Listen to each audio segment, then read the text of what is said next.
पत्रकारांसाठी आरोग्य सुविधा, गृहनिर्माण आणि प्रवास सवलत. राज्यातील पत्रकारांच्या विविध मागण्यांवर आज मुख्यमंत्री देवेंद्र फडणवीस यांच्या अध्यक्षतेखाली मंत्रालय आणि विधिमंडळ वार्ताहर संघाची सह्याद्री अतिथीगृह येथे बैठक झाली. यावेळी पत्रकार सन्मान योजना, गृहनिर्माण, आरोग्य सेवा व प्रवास सवलती या संदर्भात सविस्तर चर्चा झाली. आचार्य बाळशास्त्री जांभेकर पत्रकार सन्मान योजनेतील अटींचा पुनर्विचार करत अनुभवाची अट 30 वर्षापासून 25 आणि वयोमर्यादा 60 वरून 58 वर्षावर आणण्याच्या पत्रकार संघटनांकडून आलेल्या मागणीनुसार या संदर्भात सुधारित प्रस्ताव सादर करण्याचे निर्देश मुख्यमंत्री यांनी दिले. कांदिवलीतील पत्रकार गृहनिर्माण योजनेतील सदनिकांचे दर कमी करण्यासाठी म्हाडाने योग्य तो तोडगा काढावा. शंकरराव चव्हाण सुवर्ण महोत्सवी निधी अंतर्गत वैद्यकीय मदतीची मर्यादा वाढवण्याबाबत विचार करण्यात यावा.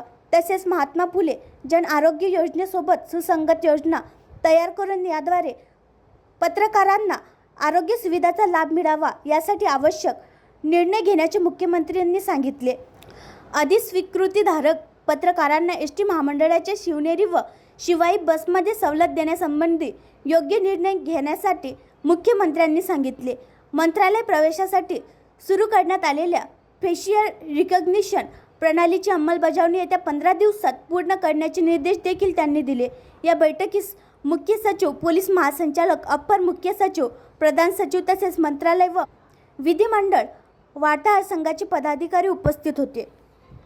आणखी नवीन व्हिडिओ पाहण्यासाठी आमच्या देशमुख एक्सप्रेस न्यूज चॅनलला सबस्क्राईब करा, लाईक करा आणि शेअर करा.